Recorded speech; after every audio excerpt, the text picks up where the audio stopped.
کتنے 3 سے 4 مواقع دیے گئے, انہوں نے اپنے انٹرا پارٹی الیکشن نہیں کروائے. اب obviously ہر دفعہ اگر شام انٹرا پارٹی الیکشن کروائیں گے اور پھر اگر یہ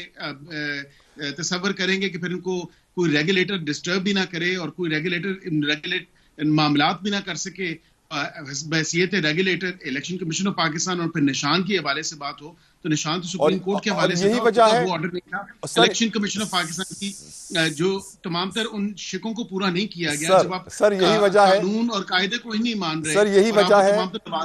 یہی وجہ ہے کہ ان کی سزائیں معطل ہو رہی ہیں, اور معطل ہونے سے پہلے پورے پاکستان کے صحافیوں کو پتا ہوتا ہے کہ سزا نہیں, فیصلہ آئے گا, معطل ہو جائے گی, تیرا کو بھی مشکل ہے. اس میں بھی آپ کو میں عرض کر دیتا ہوں اس میں بھی سر یہ ہے, بسادہ احترام میں یہ عرض ضرور کروں گا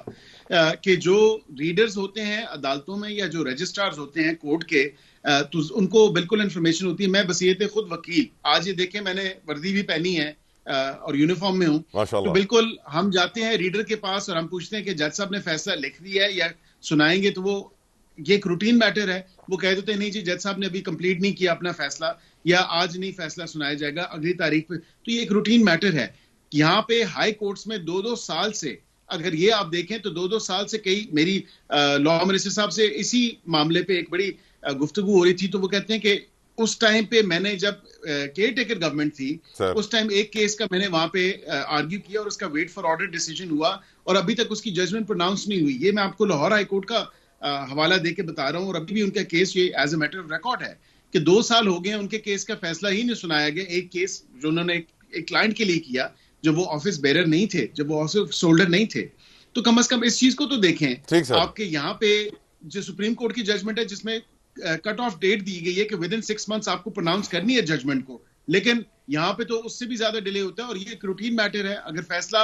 یہاں پہ یہ تو نہیں ہے کہ لکھی لکھائی 5 منٹ کے اندر جو ججمنٹ ایون فیلڈ اور العزیزیہ کے طور پہ سنا دی جائیں یا اس طرز پہ سنا دی جائیں. یہاں پہ جج صاحب کے سامنے جو ایویڈنس پریزنٹ ہوا ہے, جو کیس کے خد و خال ہیں, جو تمام تر چیزیں جو شہادتیں ان کے سامنے آئی ہیں, جو ایویڈنس ہے, وہ تمام دیکھ کے انہوں نے فیصلہ کرنا ہے. He'll have to reach a logical conclusion. سر آپ کو لگتا ہے کہ آپ کی اس حکومت کے دوران 2 سیاسی لیڈران, 2 بانی آزادی چاہتے ہیں,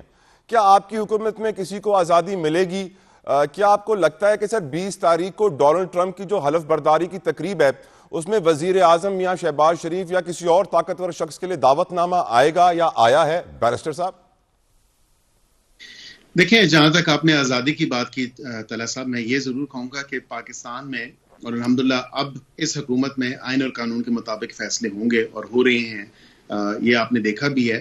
کسی کے ساتھ زیادتی جو ہے وہ قطعاً ہماری حکومت میں نہ تو شیوا ہے, نہ ہم کسی کے ساتھ زیادتی کے قائل ہیں. جس طرح پچھلی حکومت, کاش ہی کیا بہتر ہوتا کہ پچھلی حکومت جو عمران خان صاحب کی رہی ہے پی ٹی آئی کی, اپنے دور حکومت میں جس طرح کی فسطائیت زدہ لوگوں کو جیلوں میں ڈالا گیا, پولیٹیکل لیڈرز کو جیلوں میں ڈالا گیا, جھوٹے کیسز بنا کے ڈالا گیا, اس کا بھی ذکر کرتے. لیکن یہ بات ضرور ہے کہ یعنی آپ کی نظر میں نکاح والا کیس سر سچا کیس تھا بیرسٹر صاحب عمران خان پہ جو دیکھیں, میں اس میرا ایک اپنا اس پہ ویو ہے. میں نہیں سمجھتا کہ وہ کوئی اتنی اچھی اگزامپل ہے جس کو, یعنی آپ کی نظر میں جھوٹا کیس تھا نا, آپ کہہ رہے ہیں سچے کیس بنائے گئے, نہیں جھوٹا کیس تھا سر. کی ذاتی زندگی کے اوپر جو کیسز ہیں as a public office holder, تو آپ ہزاروں کیسز, ہزاروں غلطیاں, ہم خطا کے پتلے ہیں. ہم تو یہ نہیں کہہ رہے کہ ہم جو ہیں فرشتے ہیں, لیکن obviously کوشش ہوتی ہے, اور اگر کسی نے غلطی کی ہے, اپنے انٹرسٹ کو قوم کے یا ملک کے انٹرسٹ سے پہلے رکھا ہے, تو دین آف کورس اس کا, یعنی سر آپ اعتراف کر رہے ہیں کہ آپ کی حکومت نے بھی خطائیں کی ہیں اور نکاح والا کیس بھی ایک طریقے سے خطا ہی تھی. دیکھیں, میں یہ کہہ رہا ہوں کہ میری نظر میں یا میری ذاتی رائے میں وہ it's not an example that I would want to quote. ایسی مثال, یہ ایسا کیس ہے کہ جس کی مثال ہی نہیں دینی چاہیے کیونکہ یہ اتنا بدنما کیس ہے. سر میری اگر بسعت احترام میری بات سن لیجیے گا, میں آپ کو یہ ضرور 20 کے حوالے سے, 20 جنوری کے حوالے سے میں یہ ضرور کہوں گا کہ پاکستان ایک خود مختار ملک ہے. پتہ نہیں پاکستانی, میرا سوال کچھ اور تھا سر, دعوت نامہ آیا نہیں آیا سر وزیر اعظم کے پاس؟ میں اس کی انفیچویشن ہے ویسٹ سے, اور اتنے کیا ہم جو ہیں وہ اتنے انسپائرڈ ہوئے میں ہیں کہ شاید کوئی امریکہ کی غلامی نامنظور اور پھر اس کے بعد امریکہ کی غلامی یس منظور. یہ بھی دیکھنے کی بات ہے کہ جو نیریٹو چینج آیا ہے ایک پولیٹیکل پارٹی کی طرف سے, جنہوں نے سیاسی مقصد کے لیے یا سیاسی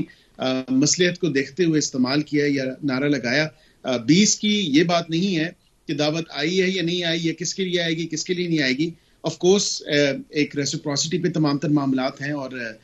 وہ دیکھے جا رہے ہیں. دفتر خارجہ اس پہ بہتر بتا سکتا ہے کہ کیا کوئی انویٹیشن آئی ہے یا نہیں آئی. میرے علم میں نہیں ہے, اور اگر آئی بھی. Thank you so very much, Barrister Akhil Malik Saab, for your precious time.